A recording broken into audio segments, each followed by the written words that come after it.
Hey, my friends, I want to let you all know that my very first book, The Path of an Eagle, How to Overcome and Lead After Being Knocked Down, is now available for pre-order. I'll make sure the link is available in the show notes below. All right, my friends, let's do the show. There is a story for everyone here because every story matters. Welcome, everyone, to the Storybox. This is the place to be if you are a lover of stories, learning new and interesting things. And if you want friends, to grow today's conversation is with the wonderful Sara Kuburic, who is an existential psychotherapist, consultant writer, and columnist for USA Today. She was born in Yugoslavia and raised in Canada. She often throws around the word nomad, or worse still, digital nomad, to describe her own lifestyle. Many of you would know her as being the Millennial Therapist on Instagram, which came as a result of her sharing a lot of tips and strategies and content to normalize human experiences and encourage self-reflection. This is a conversation that I really, really enjoyed having, especially because Sara is a lot of fun to actually speak with. And I got to ask her some very, very important questions, especially when it comes down to her areas of interest, which tend to be around trauma, relationships, you name it. All those wonderful things. And we cover a vast array of when it comes down to trauma. So her education at the moment is she is an existential psychotherapist. She received her undergraduate degree in psychology from Burman University. And she has an MA in counseling psychology from Trinity Western University. She's currently a PhD candidate, so soon to be doctor, at Sigmund Freud University in Vienna, in psychotherapy sciences. She's also a trauma-informed clinician with a person-centered approach that is grounded in existential analysis as well as somatic and experiential techniques as well. So you're going to get quite a bit about trauma, how we can heal it, why it exists in the first place, why people are so terrible. Why? That's a big question. I know it's an important question we should all be asking ourselves, but why do you think people can be so mean and nasty? You think that's a question you guys can ask for yourselves. And Sara does a great job because I put her on the spot in asking her this question during our conversation. So I hope that you guys really, really get something from this. I loved it. And if you do get something from it, please share it around to all your friends and your family, let everyone know about this one. Sara is also working on a book that is coming out very, very soon, I believe. I think it's next year. So she might be back on the show to talk about her book then. But also, speaking of books, my very first book, The Path of an Eagle, How to Overcome and Lead After Being Knocked Down, is now available for pre-order.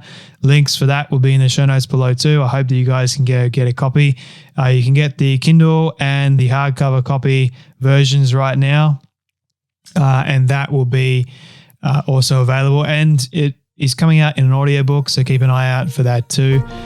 All right, my friends, you know what time it is. It is time to journey with me into the Storybox as we listen to the incredible wisdom, the advice, and the stories of none other than Sara Kuburic.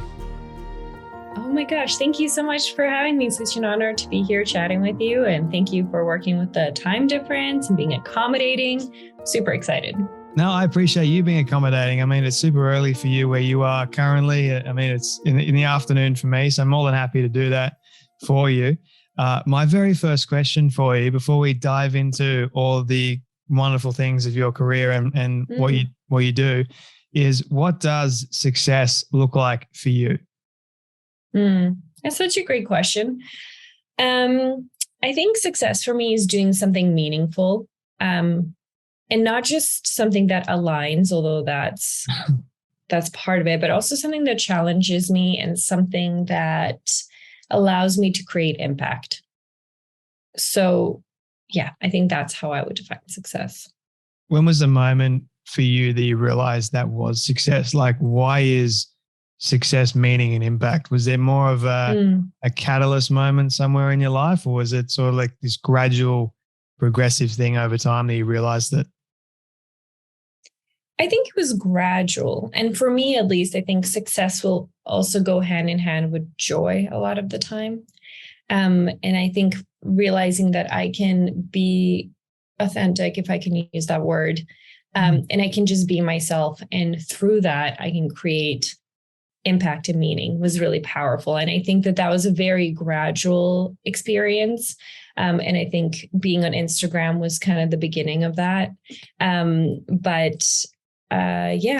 think for me, if you have success, but you have no joy, to me, that's not success. What do you think the difference is between joy and happiness? Is there a difference in your opinion? I mean, both are fleeting emotions. I'm not talking about constant like ecstasy of joy and happiness. And when I think of joy, I think maybe something a bit more elevated than the happiness. I think that's the terms I was speaking about it in. Yeah. And it's more like, wow, this feels really right. I can really stand behind this. I feel fulfilled. And there's an elevation or like a sense of excitement that comes from that. And it's not constant, of course. Of course. No, I completely understand that. Like, yeah. I'm curious for someone that is sort of struggling at the moment with finding meaning, with finding joy in life. What would you say to them firstly, and how do we help them find meaning and joy? Yeah. And I mean, it really depends on what your story was like and where you felt you lost it, or if you even learned how to get it in the first place. I would say the self-awareness to me is kind of the answer to all in terms of like, how much time do we spend and reflect on things that bring us value? How aware are you of who you are in the first place? And if what you're doing, if the success you're getting is out of alignment with who you are, it's not going to feel much like success. It's going to feel like a task or an accomplishment maybe that others recognize, but you have a hard time embracing it or embodying. And so for me, a great place to start would just be, what does joy feel like for you? When is the last time you felt joy? What are your values? Who are you? And just sit with those questions. I think success is something that comes down the line. I don't think success should be our primary goal. So don't necessarily chase success. Don't try and focus too much on it, I guess. You can, I mean, it's great to have goals, right? But again, how do you define success? I find success when I'm aligned and I feel fulfilled. So make sure you have a definition that's reasonable, that's realistic, and that actually is good for you. Yeah. I don't know how else to say that. If success for you is purely financial, then there can be a lot of arguments of like, how great is this for your soul? And what kind of person can you morph into if this is your sole focus? Not that money's bad. Of course not. Like, it's great to have financial goals, but it's just an example that I used. Yeah. It's not something like if we were to chase it, for example, and that was the only thing that we chased, then obviously once we get it, most people find that it's not everything and they're off to the next thing. So I think trying to search for something that is actually more meaningful and does bring you a sense of joy over the course of your life, I think that's a much more better way of looking at it. And it's going to help you obviously with your mental health too. Because I think and correct me if I'm wrong, Sarah, but I think a vast majority of people that are suffering with depression, with anxiety, comes from a lack of knowing who they really are, knowing meaning and purpose and all those things. Is that what you've noticed and experienced being a therapist? I mean, we're not talking about clinical depression, like chronic depression, but when we're talking about people experiencing symptoms of depression, anxiety, a lot of it is just so much noise that they are struggling to cut through, so much expectation, so much pressure, so much stimuli, and not enough introspection, not enough safety within themselves to just sit with it and figure out what is theirs and what is not. And either that gets really overwhelming or suffocating, but either way, it depends. Will you lean into anxiety or maybe the depression symptoms? But I do think it boils down to these bigger existential questions, which is kind of an ironic thing to say. Boils down to the big questions. Yeah, exactly. If we were to sort of look at, you mentioned clinical depression. For those people that don't know the difference between that, what is the difference? What does it constitute in terms of actual clinical depression? What I mean by that statement is, are you diagnosed with depression, right? Like, according to the DSM-5, has a psychologist or a psychiatrist given you an actual diagnosis? Or are you feeling like you don't enjoy the things you used to enjoy, and your sleeping patterns are off, and you're feeling sad and you're not sure why you're feeling sad? All these can be symptoms of depression, are symptoms of depression, but it doesn't mean that you now have depression. And so obviously there's different types of depression disorder. So I just wanted to clarify that, like, if you have an actual diagnosis, it would be pretty hubris of me to be like, it's because you don't know who you are. Like, that's not what I'm saying at all. I'm saying if you're struggling with symptoms of depression, if it's hard to get out of bed, if you're sad, that could sometimes tie back to just, you know, life being a bit too much and you not being anchored within yourself, which is really hard to do in today's society. Yeah, like a numbness to life almost. Yeah, absolutely. Yeah, I've been there. It's not a fun experience at all. But I wanted to ask you, in terms of today's modern techniques and modern strategies and what's going on with the rate of mental health, do you think that modern therapy is getting better at helping people that are suffering with clinical depression? So I'm not a depression expert, so take this with a grain of salt in terms of, like, we all have something we specialize in. I think there's a lot of proof that the efficacy of therapy is dependent on the relationship the therapist has with their client, more so than any particular modality. And I think that that's a really powerful fact. Do I think that some therapies are better for depression? Absolutely, than others. I don't know what you would consider a modern therapy, like CBT maybe, or solution-focused therapy, the more recent ones. And I think that it depends how this might be an unpopular view, so that's why I'm kind of hesitating. But I think it really depends on how the therapist utilizes the therapy, how good of a fit it is with the client. I think this is something people don't understand. It's not one size fits all. Yeah.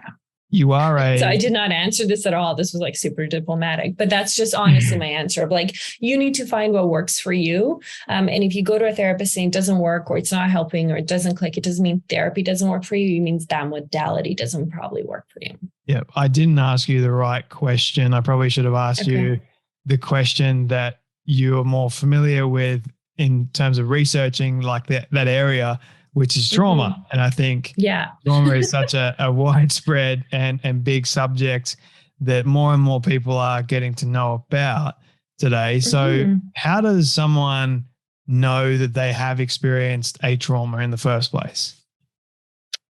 Yeah, right. So this is a great question in terms of, have you experienced something that has altered the way that you perceive yourself and the world around you, that has altered the way that you can engage with yourself and the world around you, right? This is how I would define or see and how I've experienced trauma. And so traumatic things can happen to us for example, the two of us can be walking down the street, something traumatic can happen, and one of us can experience it as traumatic and be impacted by it. And the other one, it can be like, that was an unpleasant thing that's happened, but it actually hasn't impacted my life significantly. And that's the interesting thing about trauma. It's a lot about the impact. It's a lot about the experience itself. Does that answer the question?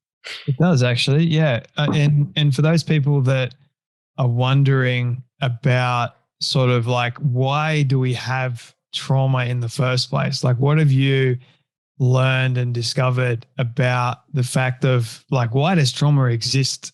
Like, it's such a sucky thing. Like, why do we have it?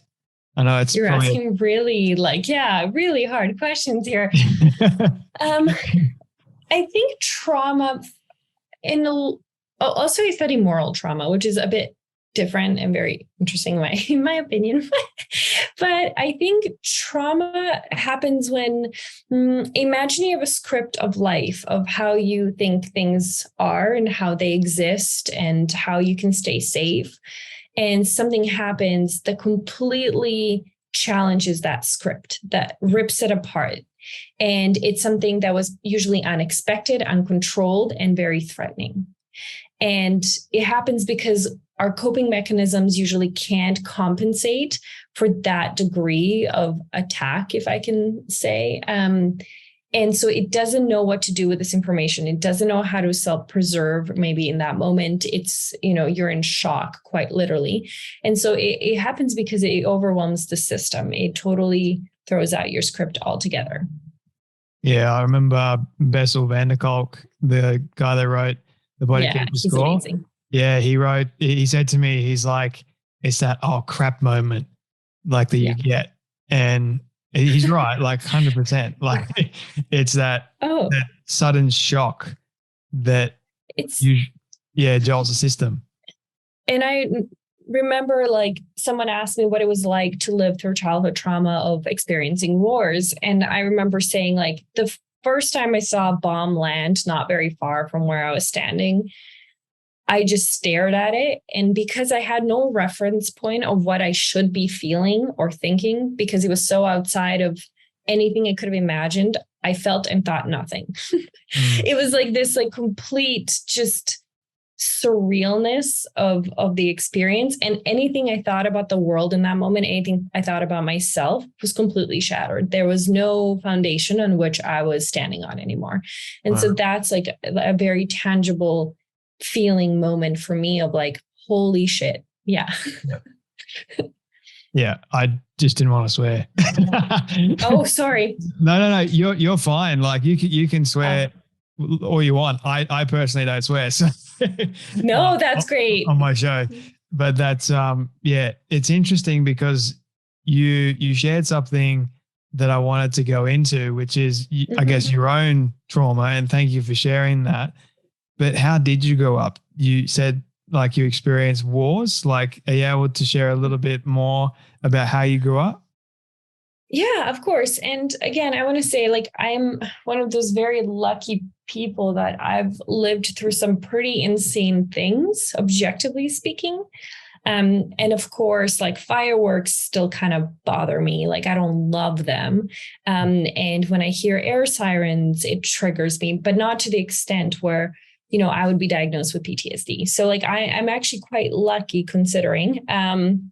But yeah, I was born in Bosnia and the Bosnian War started, and there was, it wasn't just a war, it was a genocide. And so that was kind of my family's first encounter with that. And then we moved to Serbia, and then the Kosovo War started.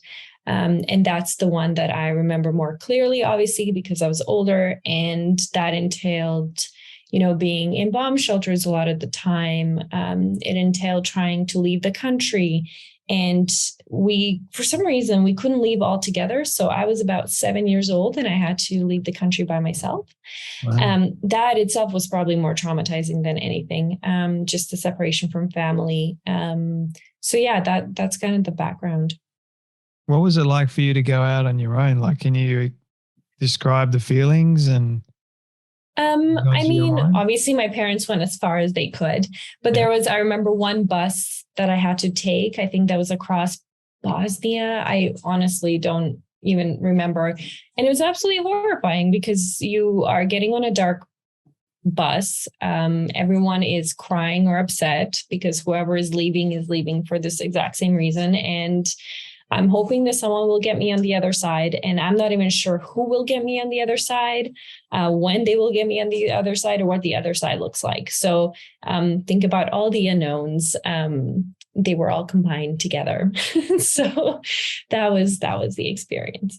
You're a 7-year-old going across to somewhat safety, right? Yes. And what happened after that? Like, did you stay with friends and family over in safety, or did you have to find your own way? So there's several times that I went, and actually my family and I, we were trying to reconcile the timelines, and most of us can't, which I think is just trauma. Like, I think we kind of blocked it out. Even my mom and I were like, I remember one time being in Bosnia and being in an empty apartment with her and hearing planes and crying because I knew they were going to the place where my dad was living at the time. Like, he was still in Serbia. But at that point, I think I was at my grandparents' place, and both my siblings and I reunited there, and we stayed with my grandpa on a farm, and that was nice. I don't know if I can use that word, but that was nice given the context. And my parents, however, they stayed in Serbia, and they had to stay in Serbia. So we didn't see them for several months. Did you have somewhat of a normal life after that? Like, were you able to go to school, study, that sort of thing? Yeah, so I was like in grade 2 when this happened. So obviously I stopped studying. And we almost like 6 months later immigrated to Canada. So then I started school, but that came with its own set of challenges. You're moving to a country where you don't know anybody. I didn't speak the language. I started school not speaking the language. Obviously, our financial situation was pretty horrible. So yeah, that was a challenge of its own, but it was okay because I was really young, and I wanted to make friends. So I learned the language. It kind of, I tried, but I think the most difficult part of it was that kids that age just had such different lives and different experiences and different worries that it took me a really long time not to be resentful as a kid, to be like, wow, you cried because of Christmas, you didn't get new sneakers. It's like, I got a pin for Christmas. Like and it was just, it's fine. And I, now as an adult, I totally understand that you can't compare your grievances. That's not how it works. But as a child, I was just, no one really understood what my life was like, or my background. Obviously, neither should they. I mean, they're children.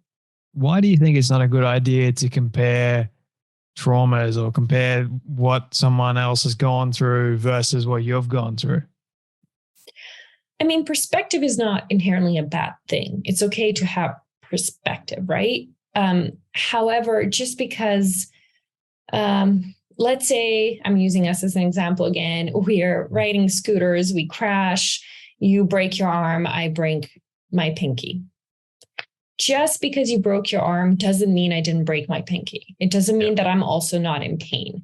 So I need to validate my own pain. I can say, you know what, I didn't hurt myself as much as he did. But in reality, it's not like my pain stops to exist just because yours exists. And I think that that's a really important thing. And people, as I said, like, smaller events can impact people more. And sometimes you can live through big events and you can have a small impact on you. So really, it's about the impact that we need to we need to honor the impact more than the event, because if we are looking at the event, then we're in a position of judging and assessing if someone should be feeling the way that they're feeling. And that's not a position that we should ever have. Yeah. Is there different levels of trauma as well? I mean, you can have a diagnosis or not a diagnosis. So yes, I would say there is severity of how much it's impacted your life. Yeah. What led you to becoming a therapist, Sarah? What's the story behind that?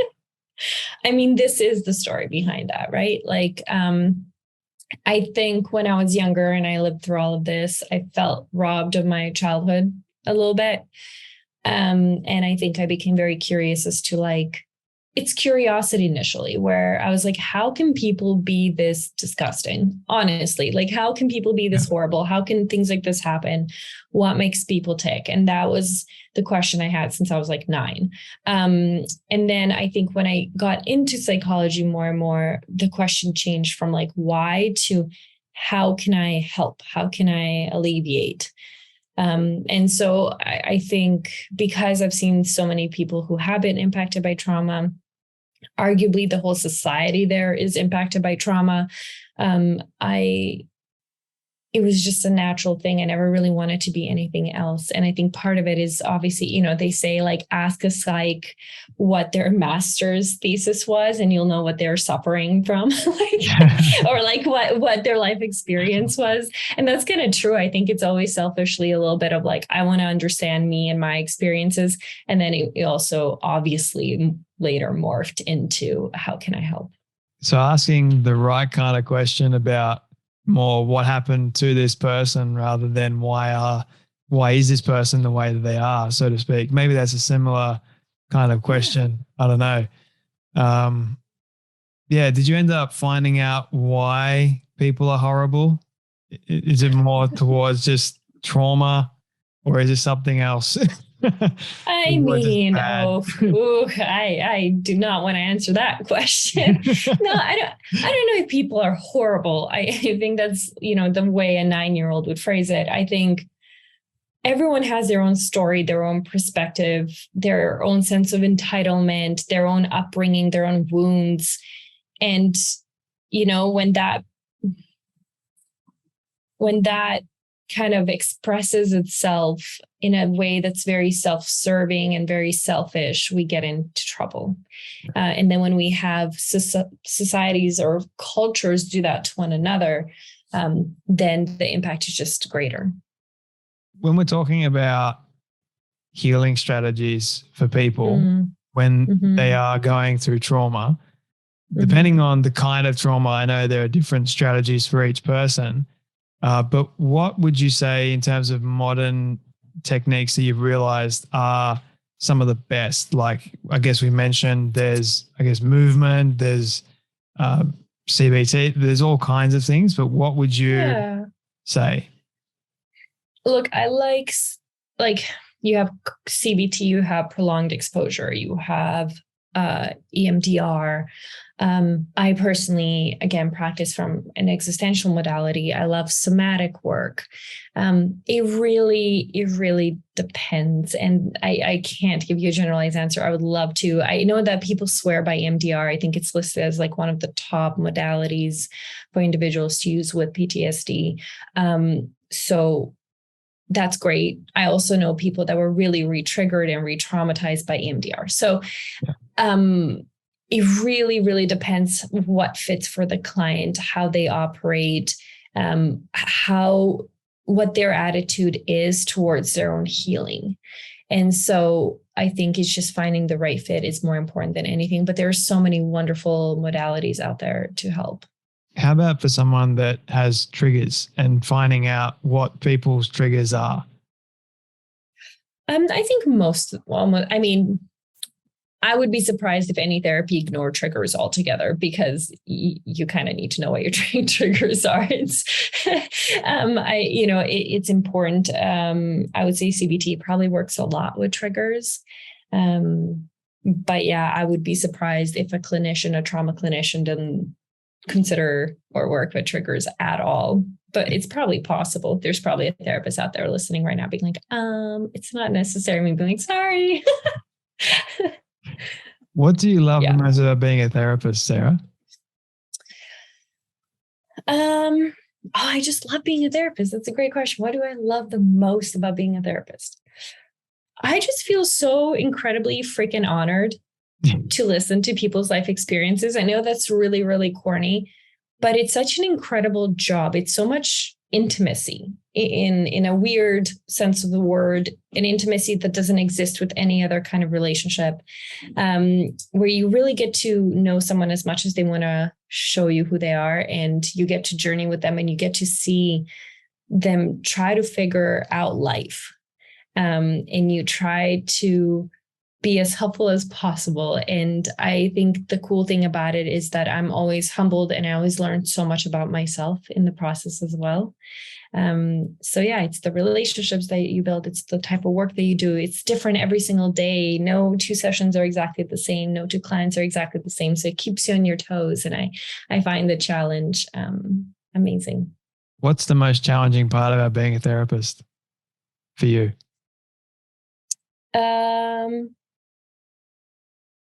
I think the most challenging part is when you, as an outsider, which is so human, feel like there is a tangible solution or a change that can be grasped and they choose not to. It's when they say like, you can bring someone to water, but you can't make them drink it. I think feeling that powerlessness of like, I've done all I can do and I've tried, but at this point it is on you because I can't heal people. That is not my job, right? People have to heal themselves.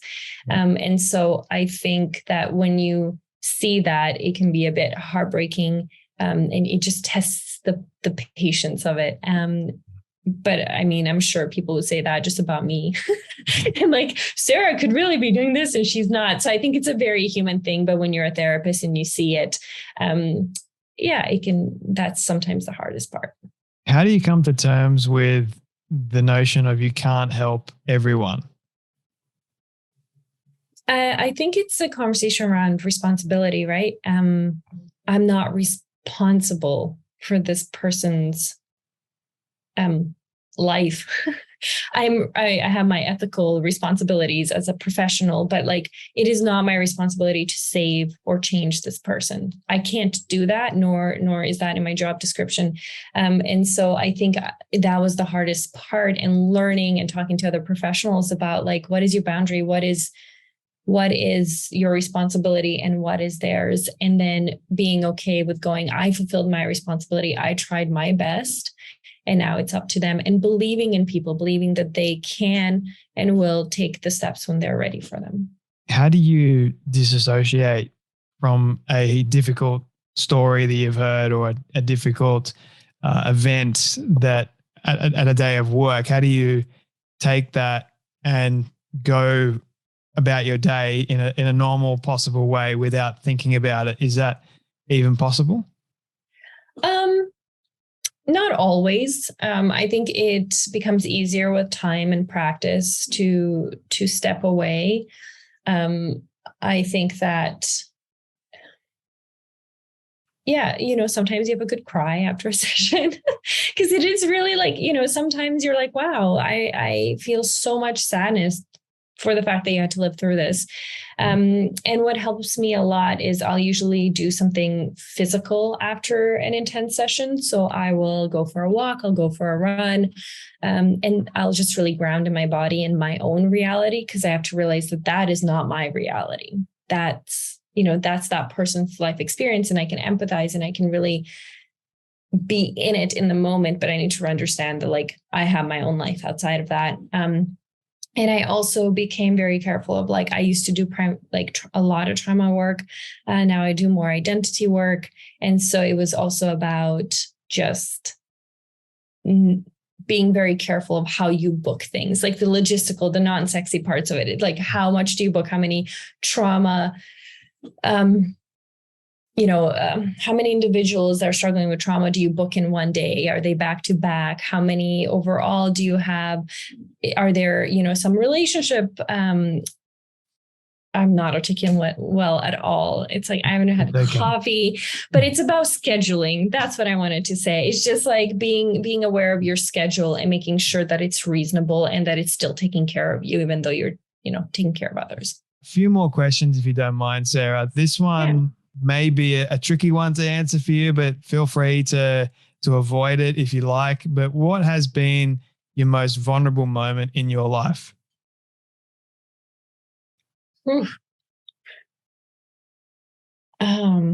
This one, no, I'm just kidding. Like, you asking this question super publicly. Thanks. Vulnerable moment.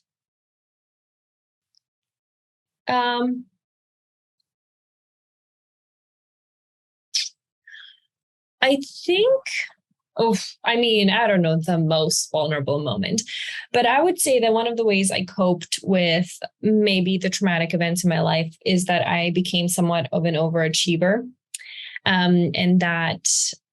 So I was very high functioning in terms of just like, there's no way people would have known this about me. And usually they didn't. And I kind of threw myself into academia as a way to, I think, have some purpose and structure in my life. And when I was in grad school, for reasons that I will not disclose here, but you can read my book and find out, I started to develop anxiety and essentially a panic disorder. And it got really bad to the point where I just couldn't function anymore. And at this point, I was in grad school. I was actually seeing clients, so I had to stop. And I had to walk away. And this was incredibly vulnerable and humiliating for me. Although objectively now, I see that it's not, maybe not humiliating, that's a strong word, but it was like, I can't hack it. Yep. And it's very public that Sara can't hack it because she has just stepped away from academia. She's literally dropped out for a semester or took a leave. Wow. And I think that for someone whose identity was so wrapped up in academia or accomplishments or that type of success, full circle moment here, that was a really vulnerable thing to do because I had no idea how I would understand myself after doing that. And I had no idea how people would engage with me or accept me after that. And so that was a really big decision. Thank you for sharing that. I kind of can relate a little bit. So something went on in our family when I was in year 11 and 12, and I ended up suffering a major panic attack because I put so much pressure on myself and to try and exceed expectations of not just myself, but other people as well. So I wanted to sort of drown what was going on in work. And so that's pretty much all I did. And if I failed a subject, I felt like a failure too. So I put the weight of the world upon my shoulders, and it just came to a crashing halt. So it felt like I was having this heart attack. Really wasn't. It was just this suffering, like pain in my chest all the way down my arm, this crippling feeling. And then the paramedics were called to the school, and they ended up saying, Jay, you're having a panic attack. I'm like, no, I'm not. I'm having a heart attack. Like, you're a young, fit, healthy dude. You're having a panic attack, mate. We've done all the ECG and all that sort of stuff. But funny enough, that's where they also found out when I got my heart checked later on that I had an abnormally large heart and my heart skips a beat. So there's a fun fact for you. Now you can tell a girl that your heart skips a beat when you talk to her, and won't even be a lie. It'll just be a fact. It works every time. Trust me. I love that. I love that you've used it. You really leaned into it. That's great. It's real. So it's even more powerful. Yeah, exactly. Do you like being called the Millennial Therapist? I do. I think I'm surprised when it became the Millennial Therapist. That felt like a lot of responsibility. And it's funny because it's my handle, but then it became kind of my title in articles, like the Millennial Therapist. And so I thought that was a great honor, but also with it came a lot of responsibility. And I do, I would like people to also know I have a name. So I'm Sara. And the reason for that is because I think it dehumanizes you a little bit. First of all, people assumed for the longest time it was a team of people working on there, which there isn't. But also, if you're the therapist and that's your entire identity, which it's not my entire identity, the expectations become super unrealistic. And so I think it's kind of like a pedestal thing too, but I am a lot more than just a therapist. So sometimes I'm like, so my name is Sara, just so you know, to have that human connection, right. With other people. So yeah, I do like it. And I also hope that one day, Sara is in the mix somehow. What do you do for fun, Sara, aside from, I guess, running your page, being a therapist? What do you do that excites you and it's fun? I travel a lot, and a lot of it is for work, and a lot of it is intentional in terms of like, I set my life up so that travel and work would go hand in hand. There's, I love going to art galleries, and I love having dinners with my friends, and I like to jog. I don't know. It really depends, but I like exploring the world. I like learning new things. I like structure and I like routine, but I also like challenging myself. And sometimes, when you travel, every time you have to kind of have your own new routine. And I like that. I think too much structure and routine gets me a little down. Yeah.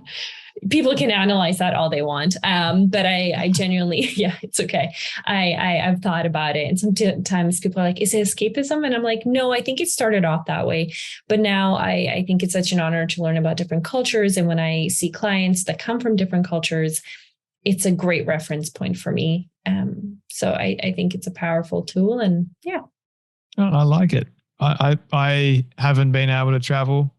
I haven't been on a plane yet. So yeah, got to do that. Yes. Start slow. Start like Sydney. Fly to Sydney. That's what I've been told, like that. Yeah. I want to go straight to America. And I've had a few people say, no, start small. And then I've had another couple of people say, no, just go all out, Jake. Go all full hog. Straight to America. I would just see how you feel, maybe. Just test that water. Sometimes people get super claustrophobic or scared. And so you might not want to just be like sweating profusely for like 10 hours. I mean, Australia is so far, like it's not a joke doing those like big hauls, like flying to New York. I mean, I would, but that's just my opinion.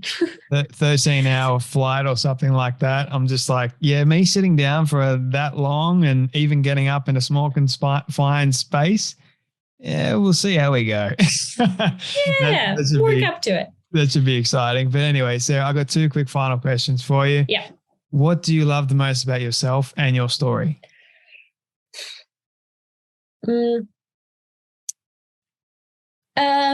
I love that I'm comfortable with who I am.